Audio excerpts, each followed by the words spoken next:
Hi mga ka-friendship, good morning.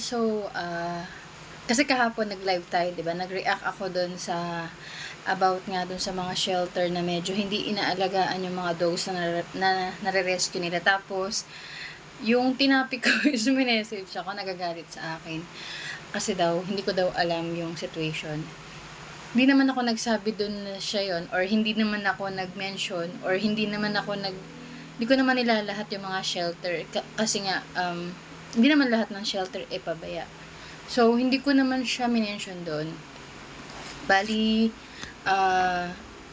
sabi niya sa akin, yung video daw na yun, gabi, kaya hindi ko daw nakikita or makikita kung ano talaga yung situation ng mga dogs. And, sa mga nakapanood ng video, makikita nyo naman kung ano talaga ang situation ng mga aso. Madilim yung area, tapos walang higaan, basa yung sahig, and kung mapapansin nyo, yung karamihan ng aso dun is payat.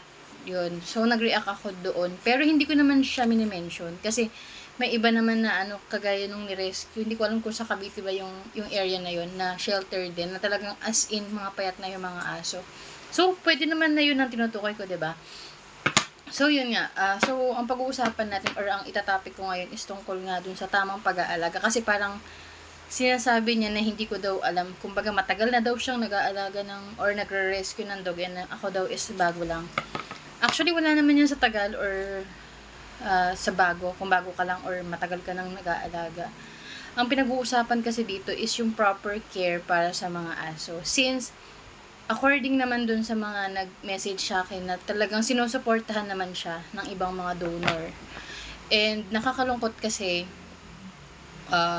sabihin na natin hindi sapat yun, pero kahit nga once a day mo lang pakainin ang mga aso, especially kapag adult, makakasurvive na sila or hindi sila papayat ng sobra-sobra. So, sabi nga nung isa, kung isang araw or dalawang araw lang na hindi nakakakain yun, hindi yun papayat ng ganun. Yung tipong kita na yung ribs, yung tipong talagang alam mo kulang ng nutrition. So, yun. So, sabi ko sa kanya, hindi naman ako siya yung tinutukoy ko. So, balik tayo dun sa natin. Kasi kahapon, nag-asa ko na sana magkaroon ng mga seminars or kasi parang walang nagla-live about this or or meron man, hindi ako aware kung meron. So, sabi ko parang ko kahapon na sana kako may mga annual mga seminar or conference about sa proper care. Kunyari, vlogger ka, kunyari, rescuer ka or feeder ka or simply gusto mo lang mag-foster, ganon. Kumbaga yung ano ba yung tamang pag-handle. Kasi yung ibang nagpapa-rescue, feeling nila kapag ni-rescue na, yun, wala nang responsibility. Hindi nila alam, ang responsibility ay nag-i-start pa lang sa pag-rescue ng stray dogs or cats, ganun. And sa panahon ngayon, wala nang free. Even yung pet transpo is binabayaran. And after na madala sa'yo, syempre, for example, merong sakit or nasagasaan or may sugat, hindi naman yan dadalhin mo na agad sa shelter. Dadalhin mo muna yan sa vet. And sa vet, hindi naman ganon kamura. Sa mga hindi pa nakapagdala ng mga aso or pusa sa vet, hindi nyo maiintindihan. Pero sa mga tao na regular na nagdadala doon, yun ang makakaunawa sa hirap. Kasi, sa check-up pa lang, 250 to 500 or yung iba nga 800 consultation. Depende yan Mga ganun nagre-range. Tapos, medication pa, kung kailangan pang operahan, kung kailangan pang i-confine, napakalaking halaga. So, hindi po ganun kadali ang tawag ito, trabaho ng isang tao na nag-a-accept ng mga ni-rescue. Kaya sana maging kind tayo sa mga nagre-rescue, sa mga may-ari ng shelter. And after nun, hindi pa doon nagtatapos kasi pakakainin mo yan. Kung medyo generous ka, twice a day. Kung medyo mabait ka pa talaga, 3 times a day. Ako kasi pag puppies, 3 times a day. So, ganun. Aside from that, maglilinis ka pa ng mga kulungan nila. Siyempre, kailangan mo silang paliguan. Kailangan mong linisin ang bibig nila. Siyempre, kailangan mong toothbrushan. Kailangan mong putulan ng kuko. Kung may mga sugat or may mga sakit, kailangan mong painumin ng gamot. Napakalaking responsibility po ang ibinibigay sa mga shelter na pinagdadalhan ng mga rescues. Kaya sana maging kind tayo. And aside from that, hindi lang yun, kailangan mo ding pakisamahan yung attitude nitong dog na to or cat na ito. Kasi, kung for the longest time nasa kalsada siya, i-expect mo na medyo aggressive sila, medyo takot sila, medyo may issue sila sa mga tao, medyo andyan yung mga agat sila, andyan yung mga away sila ng ibang dog. So, yun ang kinakaharap ng mga nag-handle ng shelter. So, kailangan tayo maging maging mabait din tayo. And tayo naman bilang tayo yung pinagdadalahan ng mga rescue, responsibility natin na i-update yung mga tao na nagdala sa atin ng mga ni-rescue. And especially yung mga donors, natin sila kung saan napupunta yung mga binibigay nila sa atin. Kasi importante yung trust, especially karamihan ng mga donor is nasa ibang bansa. So, importante na i-update natin sila kung kailangan padala ng mga resibo or anything gawin natin.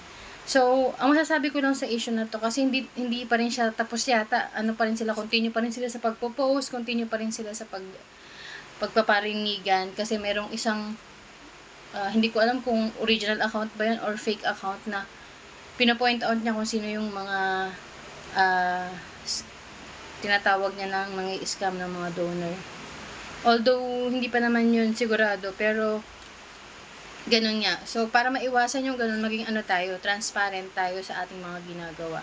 Kasi, sabi ko nga dun, hindi na to para pag-awayan pa ng mga tao, kundi dapat magtulungan tayo, kasi ang affected dito sa nangyayari is yung mga cats and dogs na dapat tinutulungan natin, kaya lang dahil nga nag-aaway-away, nauubos natin yung energy natin sa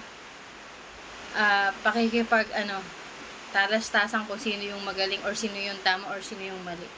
So yun, kung sakali talaga na dun sa nag-PM sa akin, kung sakali talaga na hindi niya, kasi parang sabi niya, sige kunin nyo na ganun para makapag-focus naman ako sa family ko. Kung talagang hindi niya na kaya, pwede naman yung i-give up. Kaya lang right now, alam ko, hindi tatanggapin ng isang shelter because may kaso ng distemper ata. And ayaw naman natin na pati yung mga ni-rescue nung nasa shelter na yon is maapektuhan. Kasi ang pag-handle ng distemper at saka parvo ay sobrang sensitive or sobrang delicate, ganun. Hindi siya dahil nireklamo ng mga tao tapos itapon mo agad sa isang shelter, hindi ganun. Kailangan mo na yung tawag doon, dalhin talaga sa isang center na nagki-cater ng mga parvo tsaka yung mga distemper cases. Kasi kung hindi magkakahawaan, kawawa naman yung ibang dogs. So yun lang, sa nag-PM sa akin, huwag kang magalit kasi pangkalahatan naman yun, hindi naman yung para sa'yo.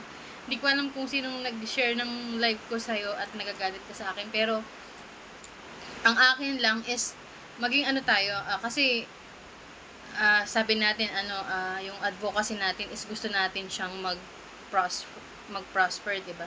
So, kung may mga mali or syempre kailangan nating pag-usapan 'yun. And hindi ako nakikisawsaw gaya ng sinabi mo. Kumbaga nagbigay lang ako ng opinion ko regarding dun sa issue, kasi talagang kahapon is yun ang naka-feed sa mind ko. Inisip ko, paano kaya yung mga aso na pinarescue namin, baka nadala sa kanya, or meron kasing dalawang aso na nadala sa kanya and nag-aalala yung reporter na baka ganon, baka patay na ba o buhay pa ba, kasi walang update nga daw to si yung nag-handle ng shelter. So yun, sana instead na nakagalitan mo ko, sana unawain mo yung video na ginawa ko or yung live na ginawa ko kahapon. Wala akong tinutukoy doon, and ang gusto ko lang is sa ikabubuti ng mga stray. So, yun lang. Sana naiintindihan mo yung side ko. Yun lang. Bye!